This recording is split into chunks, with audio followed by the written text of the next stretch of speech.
Hi, everybody. Thanks for joining me for the Prayerful Pause of the Pastor today. Nice to see you here. Where is here? I was thinking the other day about, when you go to a mall or something, or you're traveling and you pull into an information center, there's the big map and there's the pinpoint that says you are here. I wonder sometimes where here is in terms of our larger life. The thing about this three-dimensional world, unlike the multi-dimensional world that I think exists, sort of the holographic universe, I think the three-dimensional world we can only travel three-dimensionally, so it's pretty much along a railroad track.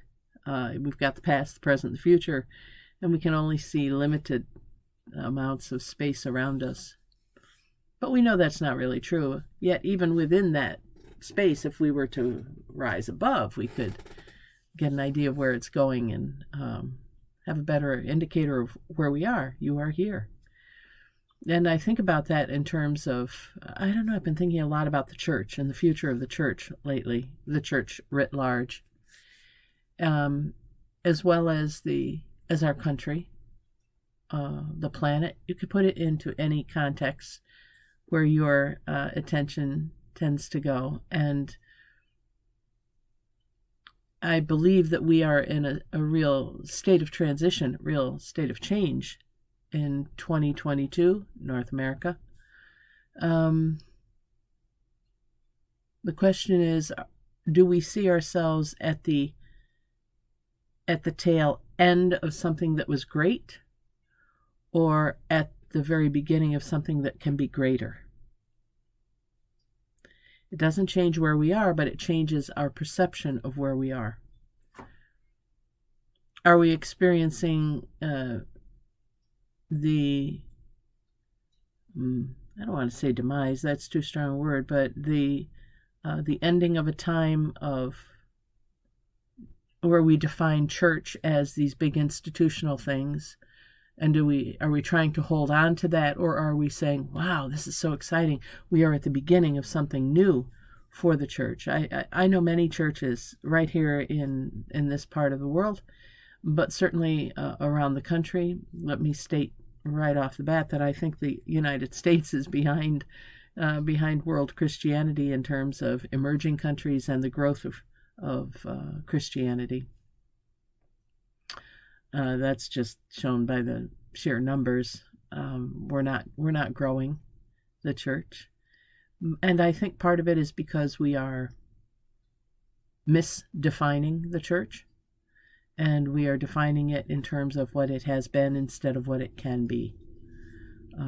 There are movements within each of the denominations to help make that transition happen. Certainly Presbyterians have New Worshiping Communities Initiative, and there's Next Church, and just a lot of possibilities. But too many churches, tall steeple churches in particular, may not be willing to embrace where it's going, and they see only where it's been.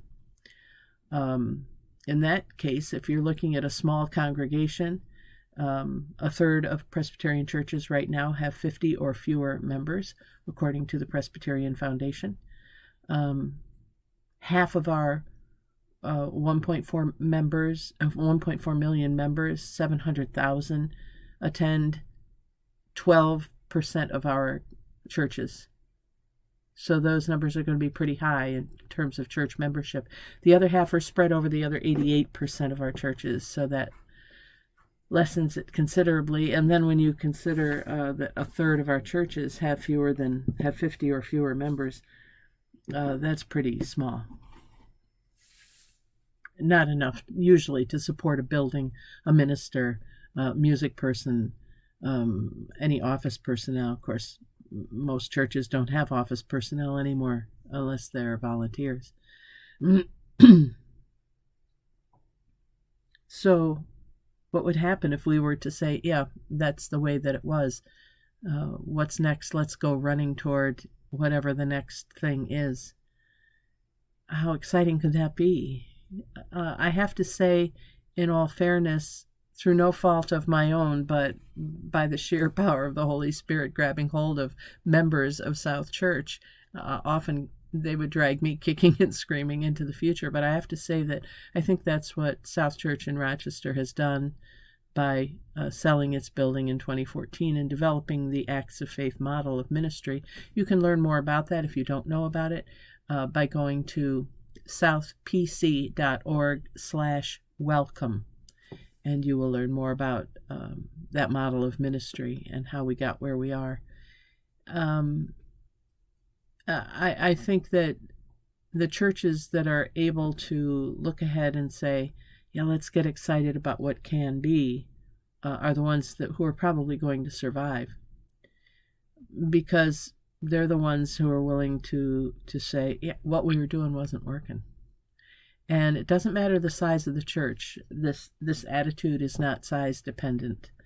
I've seen small churches be able to embrace it. A couple of large churches be able to redefine themselves.